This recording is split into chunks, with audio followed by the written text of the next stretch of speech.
Bharatiya Janata party के प्रदेश अध्यक्ष पंकज चौधरी आज लखनऊ पहुंचे। लखनऊ में उन्होंने प्रेस कॉन्फ्रेंस की। प्रेस कॉन्फ्रेंस का मुख्य कारण था जो केंद्रीय बजट आया है उसको उन्होंने गिनाया किस क्षेत्र में कितना बजट दिया गया है और खास तौर पे देश कैसे विकास की गति को और तेज करेगा। उत्तर प्रदेश के हिस्से में क्या आया, क्योंकि वो केंद्रीय वित्त राज्य मंत्री भी हैं।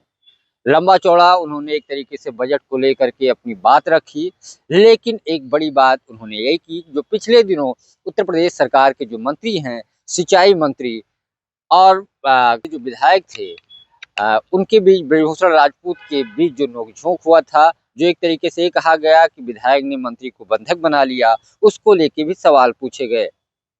तो उन्होंने कहा पार्टी ने इस पूरे मामले को नोटिस किया है और दोनों से बात की है, यानी पार्टी के प्रदेश अध्यक्ष के संज्ञान में पूरा मामला है और इस पे कुछ निर्णय लिया जा सकता है। इस पे बैठक हो रही, चर्चा हो रही है।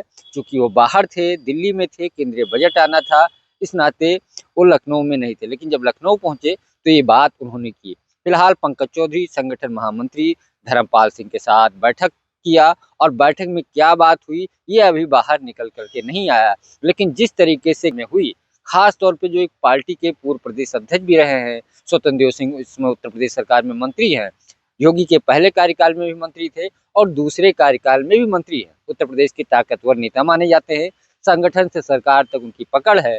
लेकिन उन्हीं के एक पार्टी के नेता और विधायक ब्रजभूषण राजपूत ने उनको उस वक्त उनका घेराव कर दिया जब 200 प्रधान के साथ मंत्री से मिलने जा रहे थे और विधायक का कहना था कि 40 ऐसे गांव हैं जहां नमामि गंगे के तहत जो प्रोजेक्ट चल रहे हैं, यानी मंत्री के विभाग का जो कार्य चल रहा है, हर घर जल योजना, वो जल की तो बात छोड़िए, सड़क की खुदाई जो की गई थी, जो पाइप डालने के लिए, वो पूरी सड़क खुदी पड़ी हुई है। बार बार शिकायत करने के बाद अधिकारी सुन नहीं रहे हैं और वो बार बार कह रहे थे कि अधिकारी मेरी सुन नहीं रहे हैं, आप चल करके देखिए।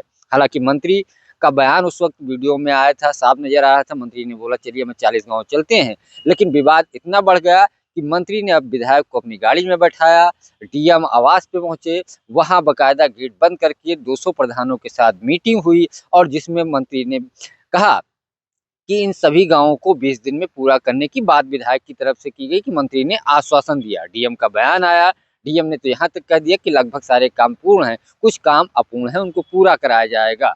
लेकिन जिस तरीके से तस्वीरें सामने आई, खास तौर पे सरकार पे विपक्ष को हमलावर होने का मौका मिला।